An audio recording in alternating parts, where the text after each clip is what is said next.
ఇక కరీంనగర్ జిల్లాలో కరువు మండలాల నివేదిక రెడీ అయింది. వర్షాభావ పరిస్థితులతో జిల్లాలో మొత్తం 26 మండలాలను కరువు పీడిత ప్రాంతాలుగా ప్రకటించే అవకాశం ఉంది. అయితే వెంటనే కరువు మండలాలు ప్రకటించి నష్టపరిహారం అందేలా చర్యలు తీసుకోవాలని రైతులు కోరుతున్నారు. కరీంనగర్ జిల్లాలో కరువు మండలాల గుర్తింపు ప్రక్రియ పూర్తయింది. సర్కార్ నిర్దేశించిన ప్రమాణాల ప్రకారం నివేదికను రెడీ చేసి కొన్ని రోజుల క్రితమే పంపింది జిల్లా యంత్రాంగం. నివేదిక తయారీలో గతంలోలా దిగుబడులను లెక్కలోకి తీసుకోకుండా ఈ ఏడు కొన్ని కొత్త పద్ధతులను ఫాలో అయ్యారు అధికారులు. జిల్లాలో కొన్ని ప్రాంతాల్లో ఇంకా కోతలు పూర్తి కాకపోవడంతో వర్షపాతం, పంట రకం, సాగు విస్తీర్ణం, వర్షాభావ పరిస్థితులను పరిగణలోకి తీసుకుని కరువు పీడిత ప్రాంతాలను గుర్తించారు. కరువు మండలాల ఎంపికకు ప్రామాణికమైన అన్ని పరిస్థితులను బేరీజు వేసుకుని జిల్లాలోని 57 మండలాల సిచ్యువేషన్ ను ఎస్టిమేట్ చేశారు అధికారులు. జూన్ 1 నుంచి సెప్టెంబర్ 30 వరకు గల ఖరీఫ్ సీజన్ గణాంకాలను నివేదిక లెక్కల్లోకి తీసుకున్నారు. వర్షాభావ పరిస్థితుల ప్రకారం జిల్లాలో మొత్తం 13 మండలాల్లో కరువు ఉన్నట్లు గుర్తించారు. సగటు వర్షపాతం ఆధారంగా 20 మండలాలు, పంటల సాగు విస్తీర్ణం ప్రకారం 19 మండలాలను కరువు మండలాలుగా తేల్చారు.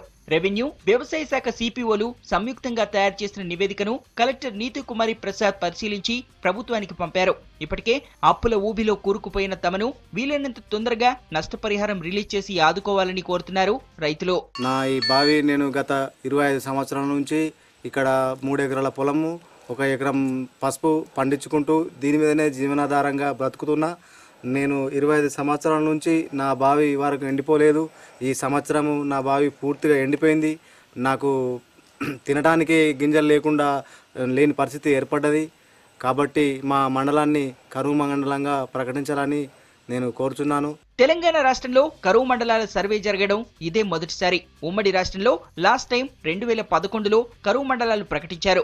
గతేడాది, ఈ ఏడాది 3 సీజన్లు కలుపుకొని వర్షాభావ పరిస్థితుల కారణంగా సాగు విస్తీర్ణం అంచనాలు అందుకోలేదు. నివేదిక ప్రకారం జిల్లాలో 26 నుంచి 28 మండలాలు కరువు జాబితాలో ఉంటాయని అధికారులు అంచనా వేస్తున్నారు. అయితే గతంలో ఇచ్చిన పరిహారం మొత్తాన్ని ఈసారి పంటల వారీగా పెంచాలని రైతులు డిమాండ్ చేస్తున్నారు. నాకున్నది ఒకే ఒక 4 ఎకరాల పొలం. అందులో పచ్చిరొట్ట వేశాను. అందులో 1 ఎకరం పొలం వేశాను. 3 ఎకరాలు బీడుగా పచ్చిరొట్ట వలికాను. ఆ పచ్చిరొట్ట కూడా జనుము కూడా ఎండిపోయే అవకాశం వచ్చింది. ఈ ఉన్న 4 ఎకరాలలో 4 బోర్లు వేసాను.